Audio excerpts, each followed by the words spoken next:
who was hurriedly gifted the position to be the party leader of ODM interim, is not necessarily a member of his family, is not necessarily the people who have been angling to be perceived as the heir apparents.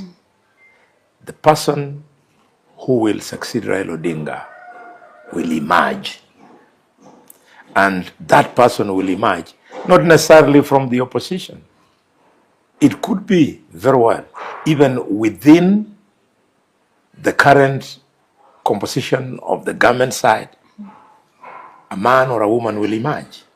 And I tell you, I've been on this terrain for 25 years. I know there is talent in this country. There is serious talent in this country. It is just because of the way we play politics that some of the most talented people, so many obstacles are put in their path. So they find it fairly difficult to ascend. But ascend, they shall. Yes. During the speeches, one of the people that spoke was Siaya Governor Orengo. And one of the things that he said is that, I think it was during that time that they were supposed to swear in Baba as people's president. He said some of the people, that is the time he realized that some of the people are actually wearing trousers, but they're not men. Do you think that this statement was actually demeaning some of the leaders in the country who actually didn't make it to the swearing? No, what Orengo was doing, he was being emotional. Orengo was referring to those of us at that time who refused that Baba should not be allowed to take a meaningless oath, self-administered, that was not consequential. Secondly, who knew that in the event the sitting government would do what it takes to quell that kind of attempt, it was going to result in unnecessary loss of many lives and property.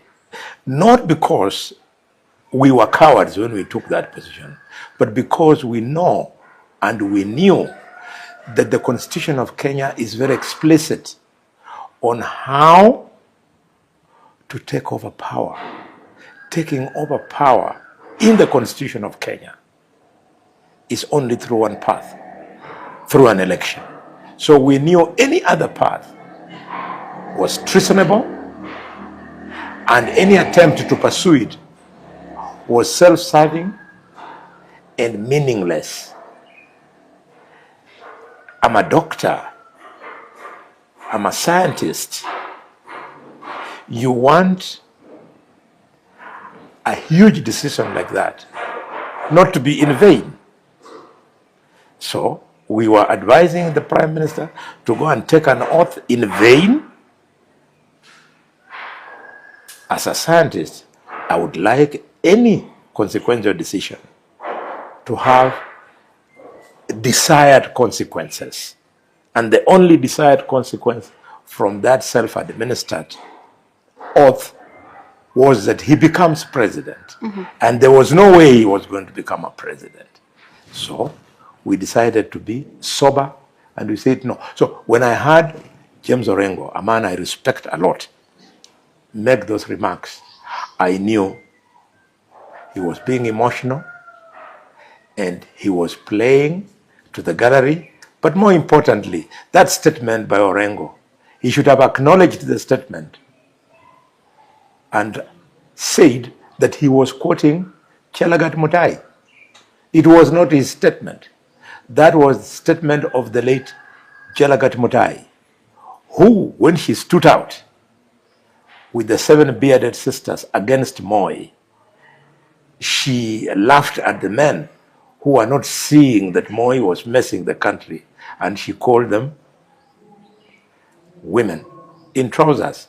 So the little that Orengo should have done, and with due respect, he should have acknowledged that he was quoting Chelagat Mutahi. So saying that he was emotional, you were not offended because you're not at all. The men that you were being said. No, I was not offended, and I hope Musalia Mudavadi, Wetangula, Kalonzo, and Johnson Muthama, those of us who stopped who refused that Raila should take the vote, they were not offended. Let me tell you,